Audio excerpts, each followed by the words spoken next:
Alright, so what we're going to do to start things off is we're going to start from the very beginning. We're going to make a car from scratch. So we're going to go over here to paint.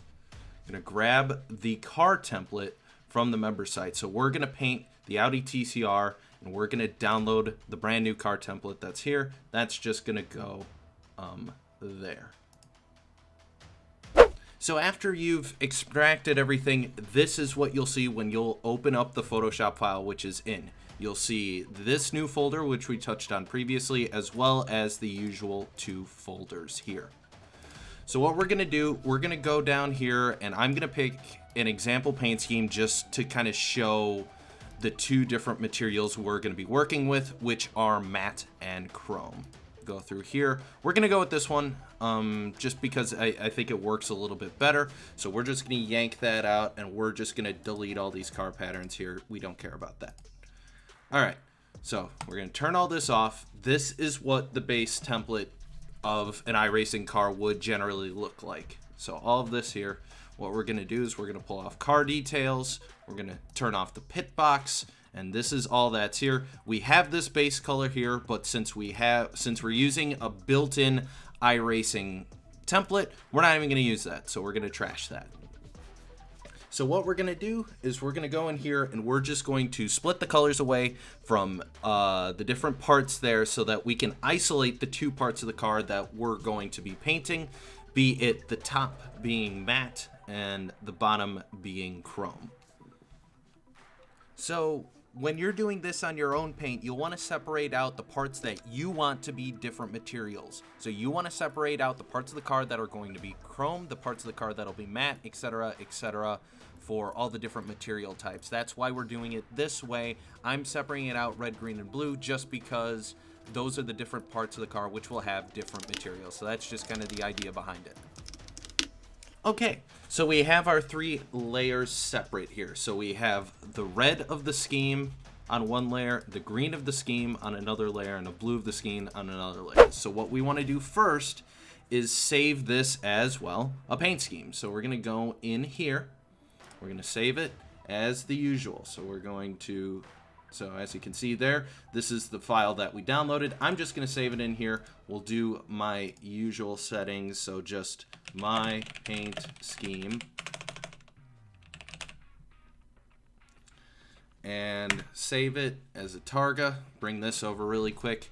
I always save as 32-bit and compress. That's just that's how my brain works. And all right. So we have a normal scheme that would show up on iRacing, which would look like this. Future Cisco here again, just to let you know that we forgot to put the stickers on that layer. So you can see it's empty. There's no stickers on there. But I said we're doing a spec layer with stickers because I forgot. So just remember when you do it and you're doing it this way, and you're building the decals into the paint, so if you're doing a custom number or contingency decals, make sure you save them on the scheme and don't be a goofball like I am. You'll see what happens here in a little bit. Okay, back to past Cisco. What's new is going to be the second part. So now we have to start the planning phase. So what I like to do here is thinking about the different materials we're going to use on this car. We're going to use three materials, right? So what we're going to do is we're going to make three folders. We're going to make it based on the type of material we're going to have, since that would make sense. So in our particular car, we're going to have a matte layer, a gloss layer, and we're also going to have stickers because race cars have stickers. They have decals, and you don't really want to lose them in the spec map that you're doing. So something like whether it's the inbuilt decals that you see here that come stock from iRacing, or whether it's a set of contingency decals, doesn't really matter. So what we're going to do is we're going to name this one sticker, we're going to name this one chrome, and we're going to name this one matte. So now what we're going to do is we're going to put each component that we're going to be using into its corresponding folder. So the reason we're doing that is to make it a lot easier for you to determine and for you to build these spec maps. Trust me, the building of the spec maps has gotten a lot easier since yesterday when we shot this. So what we're going to do, the red is going to be matte, so we're going to put that in here. The green and the blue, I'm going to combine those. Those are going to be chrome. And then as far as stickers go on the car decal is going to be a sticker. So all that's going to be going there. Obviously, those are the contingencies that come with iRacing. Nothing new there. Also, I'm going to check in here. See if there's any other stickers that come with it. There are not. So what we're going to do is we're going to just ignore that altogether. And we'll just... And actually, now that I think about it, I think the parts, yes. So the parts are taken care of there. So at that point, we don't have to worry about anything else in the red box. So you know what? Just for the sake of organization, we're going to get rid of this. Yes, get rid of the whole thing. Finally, we have the pit box. Kind of irrelevant what you do with this because I don't think it reflects onto the pit box in Sim. So either way, we'll dump it in Chrome because why not? All right. So now we have the three parts of our paint that we're going to be using. We have the part of the paint that's going to be matte, the part of the paint that's going to be chrome, and the part of the paint that are made up of stickers. Additionally, if you want to have a car that's just all chrome, just make an all chrome folder. If you're going to have a paint that has like a satin effect to it, you make a separate folder for that. It's just going to help with the organization's sake. Okay, here we go. Now it's time to start working on our spec maps. So before, if you remember, we were colorizing each layer individually. We don't have to do that now. Actually, all we have to do is remember that we are going into two folders into spec map. We're going into the green folder and we're going into the red folder. So fun fact, as you saw at the beginning, this layer was actually mislabeled. This is the blue layer, which you can check if you double click over here. You can see it's got the blue highlight there. So that is in fact the blue layer. It was mislabeled before. We're okay now. So anyway, we turn that on. That's what that looks like. But that doesn't really help us. Okay. So what we're going to do, because we have three separate materials that we're using with this paint scheme, we're going to have to make a version of this for the green channel roughness folder and the red channel metallic folder. So what you'll want to do is, if you want to keep this... if you're keeping all of your paints into one file, I recommend making kind of a halfway folder. Put it here, and let's just say moving to spec. All right. So now that's done, what we're going to do is we're going to take this, and we're just going to make, we're going to start off, we're going to make two sets. What we're going to do is we're going to make two sets of this. So we're just going to do that, and we're going to do that. All right. So these ones are going to go into the metallic folder, and these are going to go into the roughness folder. So we just made new groups and popped those in there. So now if you look, we have roughness stuff and we have metallic stuff. This is just to make it a little bit easier for you to figure out where stuff goes. Okay, so the first part of spec that we're gonna handle is metallic. So up here, and in this case here. The best way you can think about how this is going to work is what kind of material would this be on the car? Would it be a metal surface that has been hand painted, or is it a dull paper surface that would have been put on like a wrap or a sticker? That's ultimately where kind of something is metallic or not, because if you're painting metal, it's going to be shiny, but if you're just putting on a sticker, there's no shininess to it. So it's kind of a misnomer, but for my sake, that makes it easier for me to remember.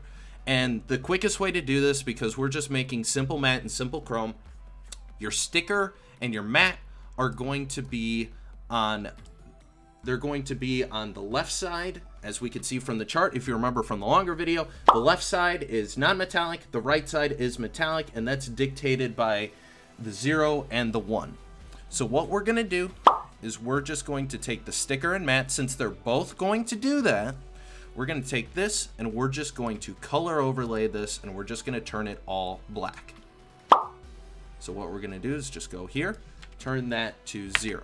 Remember, those are things that are not metallic. They're stickers, and they're like a wrap that you would put on a car. That's not metallic. That's like a paper, that's kind of a paper substance.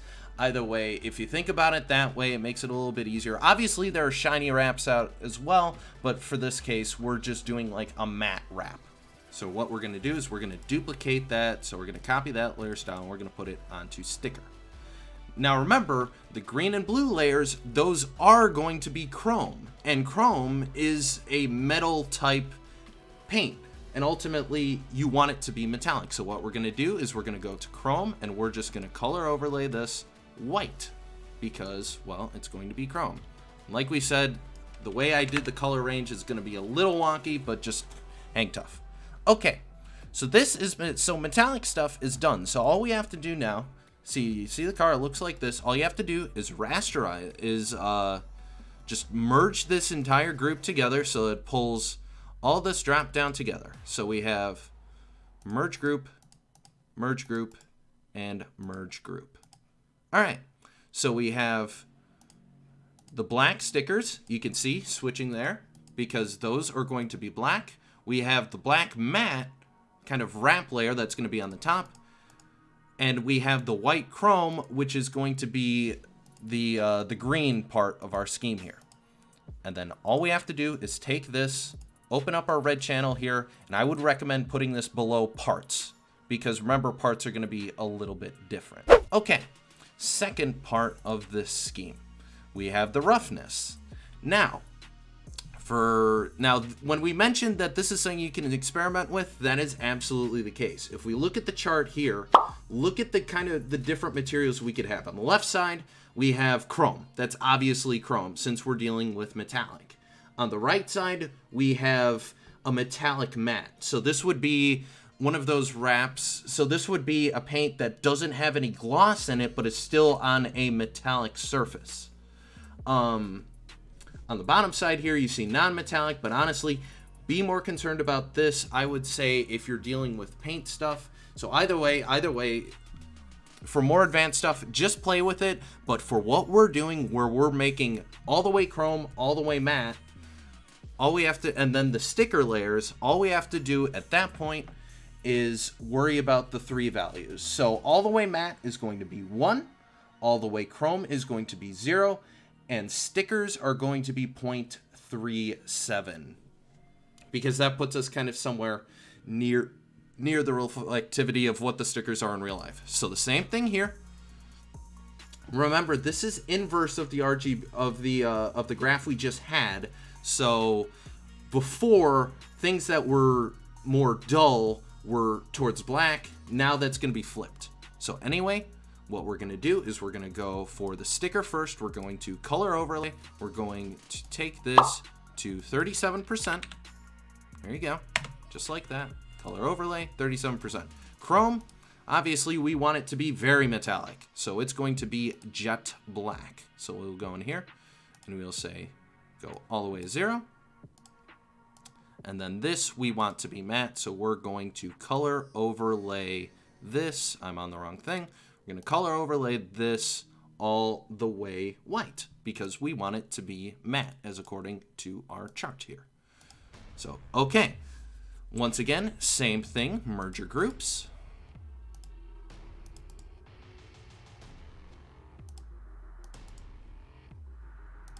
And again, all you have to do is now take this folder, open up your roughness tab. So in this case, it's the green channel. And just drag it in under parts. Bam. There you go. And just like that, you turn that off. And hey, would you look at that? That's all we need to do here in Photoshop. So now comes down to the saving and the actual implementation of what we're doing here. So what we're going to do is we're going to save this as just as another TGA. We're not changing formats. We're not making the MIP file. We'll get to that in a minute. So what we're going to do is we're going to save this as, and remember, we had our paint file here. So this is my paint scheme. That is not changing. This still has our paint in there, and we still need this. So what we need now is my spec scheme, or my spec layer. Let's just call it that. TGA, we have an alpha layer, 32 bits, and compress, and hit OK. Make sure all of these are on, by the by. Okay, so what we're going to do now is transfer over to the sim. So quick aside here, before we jump into the sim, you want to make sure that you're calling your paint schemes the correct file. So what we're going to do is we're going to go here and we're going to go to My Account. And that up here, you'll see your customer ID. That is very important because that comes into the naming conventions of what we're going to be calling these files. So keep note of that. I have mine memorized. Memorize yours. Remember it along with your social security number, your school ID, whatever. That is your number in iRacing, and that can also help you out if you're dealing with telemetry or anything else like that. This is your unique ID when it comes to iRacing. Alright, so here we are at Tsukuba, and this is probably the harder part. This is where things get a little more complicated, because now we're going to actually put the paint and get this all together so it looks nice and spiffy. So what we're going to do is we're going to open up 2 instances of File Explorer. So we're going to do one there and one there. And what we're going to do, the first one, we're going to go to where we saved our paint files. So we're going to go here. And then we're going to go to our Documents folder and our iRacing folder. So go to your regular Documents folder, go into iRacing, go into Paint, and find the car that you want. You can see I've got tons in here from all different broadcasts and everything else. And go into here, Audi, RS3, LMS, whatever. Okay, so now in that brief aside, I told you your customer ID is very important because this is how we name paints in iRacing. What we're going to do is go here and we're going to rename this file to car_158369. Why? Because this is how you would read a paint in iRacing. For those of you who are familiar with trading paints, you remember you can see everyone else's. That's because it downloads everybody else's paint in here. So you can see I have some from other leagues that I've broadcasted or run, different cars that are kind of sitting around waiting to be used. So Supras, stock car 2 Chevy, so the national car, all sorts of different stuff here, mainly oval stuff, I'll be honest. But we're going to go into Audi here, and what we're going to do is we're going to place this in here. I'm going to drag these windows over to the side because what I'm going to do is go in the sim and press Control R. When I press Control R, remember, this is what our paint looked like. So it's actually the same scheme, but everything else here is how we made it in that first paint scheme. So as you can see, 32 bits. The edges are a little, the edges actually work fairly well. So, okay, I'm happy with this. All right, now here's the part that's been confusing some of you. So what we're going to do now is basically the same thing. So we're going to go in here and we're going to rename the spec layer. And we're going to do car_spec_158369. Remember, this is your customer ID. You don't want to put in 158369. That'll only apply if you see me in a race, and that doesn't really help you. So remember, this is your customer ID. So not mine, yours. And then all you have to do is drag this over to here. And now, if we press Control R, all of a sudden, boom, here we go. So now, if you look at the top, this is matte, and if you look at the bottom of the car, that is chrome. I'm also noticing that those decal spots that I left open, you can see, oh look, that's where those decals should be. But they're not, Cisco. Why aren't they there? I don't know why they're there. Give me 5 seconds. I saved the wrong version of the paint. So remember, it's always nice to kind of keep these hanging around. So anyway, we'll go back to paintable area. Yeah, I knew that. So anyway, we're going to resave this because I'm an idiot. We're save that. We're save that over the previous one, which was our normal paint file. I just totally forgot that the decal layers are on separate layers. So anyway, yoink. All right, back to what we were doing. So now, this time with feeling, do this, drag that over, replace it, minimize those, and when we refresh, bam, there we go. So now we have the 3 different types that you're probably going to be most familiar with here on iRacing, which is we have a matte type, we have the chrome type, and we have sticker specs.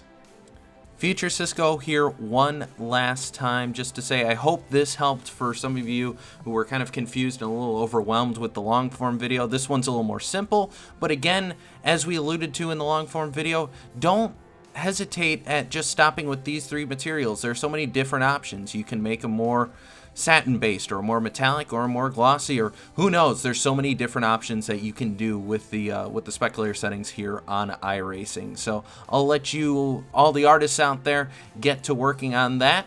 We do have videos coming up on how to do this in GIMP, as well as I'm going to experiment with paint.net and a couple other different applications. So until then, we'll see you for that video, but for now, I'm Cisco signing off. We'll see you next time.